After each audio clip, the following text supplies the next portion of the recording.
ক্ষেত্ৰত আৰু আজি প্ৰায় 6 মাহ সম্পূৰ্ণ হৈ গ'ল। যদিও বা এই কথাষাৰ ক'বৰ কাৰণে খুব কঠিন যে কায়িকভাৱে যদিও জুবিন দা আমাৰ মাজত নাই বুলি ক'বৰ কাৰণে খুব কঠিন লাগে, এতিয়াও বহুত কষ্ট হয়। আৰু বৰ্তমান জুবিন ক্ষেত্ৰত আছোঁ, আজি প্ৰায় 6 মাহ সম্পূৰ্ণ হৈ গ'ল আৰু কি হৈছে নাই হোৱা সকলো ৰাইজে দেখিছে। আৰু বৰ্তমান মই জুবিন ক্ষেত্ৰৰ কাষত আছোঁ।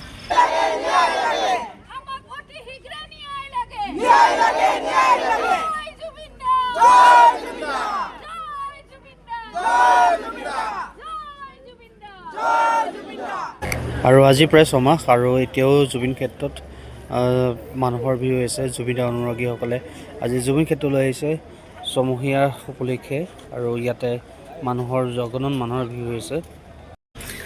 আচলতে আমিবিলাক সৰু সৰু মানুহ, কিন্তু কথাটো হ'ল যে জুবিন দাৰ প্ৰতি যিখিনি আমাৰ সকলোৰে মৰম সকলোৰে আছে, কিন্তু এসময়ত আমি একেলগতে কাম কৰিছিলোঁ।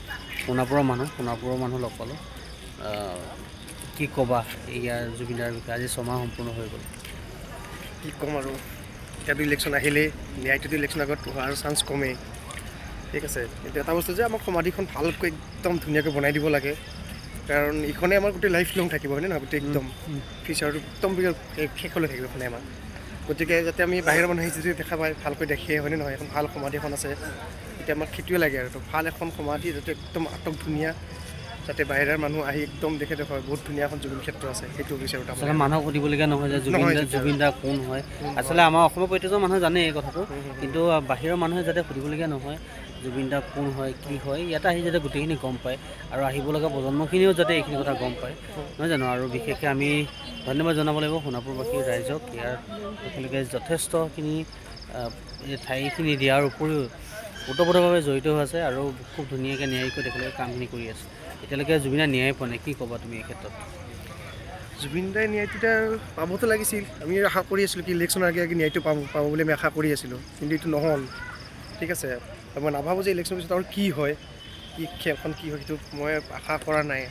তো ৰাজনীতিটো যোন দল আহক আমাৰ তাৰ লগত কোনো কথা নাই, কিন্তু কথাটো হ'লে খুব ক্ষিপ্ৰতাৰে ন্যায় লাগে আৰু জুবিন দাই ন্যায় যাতে পায়, আমি সকলোৱে সেইটোৱে কাম কৰিছোঁ, বেলেগ আৰু কথা নাই। কাৰণ প্ৰত্যেকৰ অসমীয়া মানুহৰে এজন এজন ককায়েক ভায়েক অভিভাৱকজন নাইকিয়া হ'ল বুলি আমি যিটো অনুভৱ কৰোঁ। আৰু এতিয়াও এই কথাটো ক'বৰ কাৰণে খুব কঠিন লাগে, কাৰণ জুবিন দা যে আমাৰ মাজত নাই, এতিয়াও মানে চকু সেমেকি উঠে। আৰু আজি 6 মাহ সম্পূৰ্ণ হৈ গ'ল আৰু জুবিন ক্ষেত্ৰখনো এতিয়ালৈকে ভালকৈ সম্পূৰ্ণ হোৱা নাই। গতিকে ৰাইজৰ ওচৰতো আমি সকলো ৰাইজে আশাবাদী হৈ আছোঁ আৰু সকলোৱে জুবিন দা কোৱাৰ নিচিনাকৈ কিন্তু সকলোৱে খুব ধৈৰ্যৰে আছে, মানুহখিনিয়ে কিন্তু বহুত ধৈৰ্য। জুবিন দা যেনেকৈ বিচাৰিছে তেনেকৈ ধৈৰ্য ধৰিয়ে আছে সকলোকে, কিন্তু খুব সোনকালে গোটেই কামখিনি সম্পূৰ্ণ হৈ উঠক, সোনকালে এখন ধুনীয়া জুবিন ক্ষেত্ৰ ৰাইজৰ মাজলৈ আগবঢ়াই দিয়ক আৰু লগতে জুবিন দা যাতে ন্যায় পায় তাকে আশা কৰিছোঁ। মানুহৰ শিল্পীজনক যেন আকৌ এজন লগ পাব, তেখেতৰ প্ৰতি থকা মৰমৰ কাৰণে মানুহবিলাক আজি আকৌ আহিছে, কি ডেকা বুঢ়া কণ সকলো আহিছে আৰু সকলো আহি জুবিন ক্ষেত্ৰত তেনেকৈ সমাৱেত হোৱা দেখা গৈছে। আজি 19 মাৰ্চ, অৰ্থাৎ আজিৰ পৰা 6 মাহৰ আগতে আমি আমাৰ মৰমৰ শিল্পীজনক হেৰুৱাইছিলোঁ। অৰ্থাৎ হেৰুৱাইছোঁ বুলি ক'বৰ কাৰণে এতিয়াও খুব দুখ লাগে। প্ৰায় 6 মাহ সম্পূৰ্ণ কৰিলে আৰু এই 6 মাহত কি হৈছে সকলো ৰাইজে দেখি আছে। জুবিন ক্ষেত্ৰখন না সম্পূৰ্ণ হৈছে, না জুবিন দাৰ ন্যায় প্ৰক্ৰিয়াটোত খুব ক্ষিপ্ৰতাৰে চৰকাৰে কিবা পদক্ষেপ লৈছে বুলি আমি নাভাবোঁ। বৰ্তমান সোণাপুৰত আছোঁ আৰু এই 6 মহীয়া কাৰ্যৰ কাৰণে আজি সন্ধিয়া ইয়াতে গৰিমা বা আহিব আৰু গোটেইখিনি দেখাম ইয়াৰ পৰিৱেশটো। চ' আহক ভিডিঅ'টোৰ মাজলৈ গৈ যাওঁ। আৰু সন্ধিয়া হোৱাৰ লগে লগে গৰিমা বৌ আহি জুবিন ক্ষেত্ৰত উপস্থিত হ'লহি আৰু আজি যিহেতু শুনানি আছিলে আৰু শুনানিৰ পৰা তেখেতে ডাইৰেক্টলি ইয়ালে জুবিন ক্ষেত্ৰলৈ আহিলে আৰু আহিয়ে তেখেতে প্ৰথমতে যি অংশত তেখেতে চাকি গছ দি পেলাই সেৱা কৰা হয় মানুহে, তাতে আহি তেখেতে ধূপ চাকি জ্বলাই তেখেতে সেৱা কৰিলে, প্ৰাৰ্থনা কৰিলে যাতে দাদা ভালে থাকে আৰু খুব সোনকালে যাতে ন্যায় পায়।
গতিকে সকলোৱে জুবিন গাৰ্গক ভাল পাব লাগিব আৰু ভাল পায়, এয়া নিশ্চিত আমি। আৰু সেইকাৰণে কৈছোঁ যে এই ক্ষেত্ৰত যদি জুবিন দাই ন্যায় নাপায় বা জুবিন দাৰ ন্যায় ক্ষেত্ৰত যদি হেমাহি হয়, তেনেহ'লে আৰু অসমৰ সাধাৰণ ৰাইজৰ কি হ'ব। গতিকে এনেকুৱা ধৰণৰ প্ৰশ্ন অৱতাৰণ নোহোৱাৰ আগতেই যাতে সকলোখিনি হয় তাকে আশা কৰিছোঁ। আৰু সেইকাৰণে আজি আৰু এই ষ্টেপ আমি আগুৱাইছোঁ। ইতিমধ্যেই যে ফাষ্টেগ নিয়া বুলি গোটেই কথাখিনি আমাৰ ইতিমধ্যে অৱগত হৈছে। সেইকাৰণে আমি আশা কৰিছোঁ যে অতি সোনকালেই এই কালপিতকেইটাই উচিত শাস্তি পাব।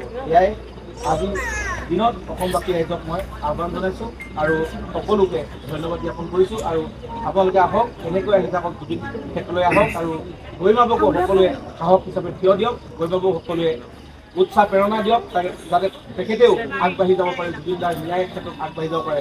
আৰু কোনোৱে যাতে জুবিন দাৰ পৰিয়ালকে হওক বা জুবিন দাকে হওক বা গৰিমাবকে হওক, কোনেও যাতে বেয়াকৈ ক'ব নোৱাৰে, এইখিনি সদায় আমি সজাগ হৈ থাকিব লাগিব। আজি আচলতে 19 তাৰিখ হিচাপে ছমাহ আমি আজি দিনটো গৰিমা আমি সৰুতে আছিলোঁ আৰু আচলতে ন্যায়ৰ ক্ষেত্ৰত কিমান আশাবাদী? ন্যায়ৰ ক্ষেত্ৰতো আশাবাদী, ধৈৰ্য সকলো ৰৈ আছে, ন্যায়ৰ ওপৰত আস্থা আছে, কাম চলি আছে, গতিটো লেহেমীয়া হয় ন্যায়ালয়ৰ গতি। ফাষ্টেগ আদালত দিছে বুলি শুনিছোঁ, আমি তাত থাকোঁতে ওলাইছে। গতিকে চাওঁ, সোনকালে হ'ব বুলি আশা কৰিছোঁ। যদি 10 বছৰ লাগিলে এতিয়া আৰু জুবিন ক্ষেত্ৰ নিৰ্মাণৰ ক্ষেত্ৰত আচলতে খুব লেহেমীয়া গতিত হৈছে বুলি কোৱা হৈছে। সেইটো কথা কৈয়ে আছোঁ, ছমাহ হ'ল কাম হোৱা নাই। কিন্তু দূৰ দূৰণিৰ পৰা অহা মানুহখিনিৰ কাৰণে কিবা এটা সুবিধা কৰি দিব পৰা নাই, খুৱাব লাগিব। আপোনালোকে গম পাইছে কথাটো, বেলেগকো কৰিবলৈ দিয়া নাই, কোনোবাই পাৰ্চনেলি কৰিব বিচাৰিছে মানুহবোৰে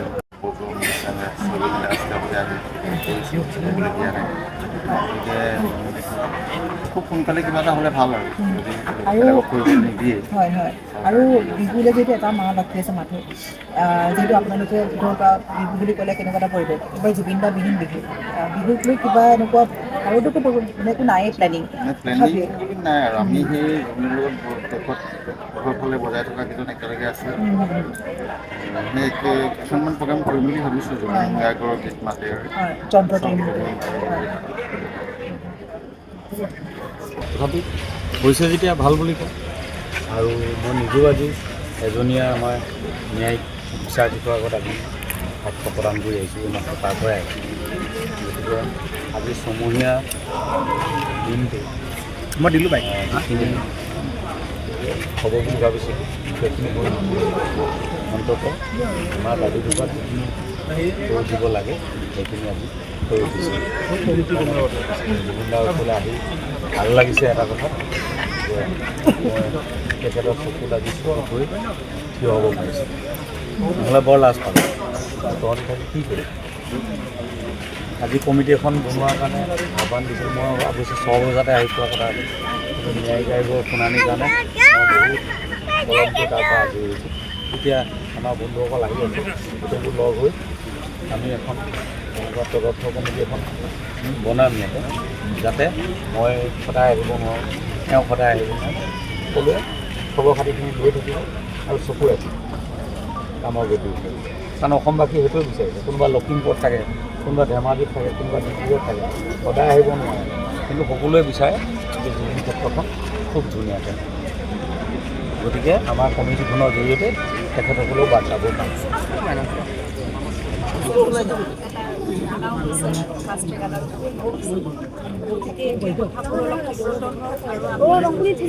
এতিয়ালৈকে আমি এটা উত্তৰ পোৱা জয়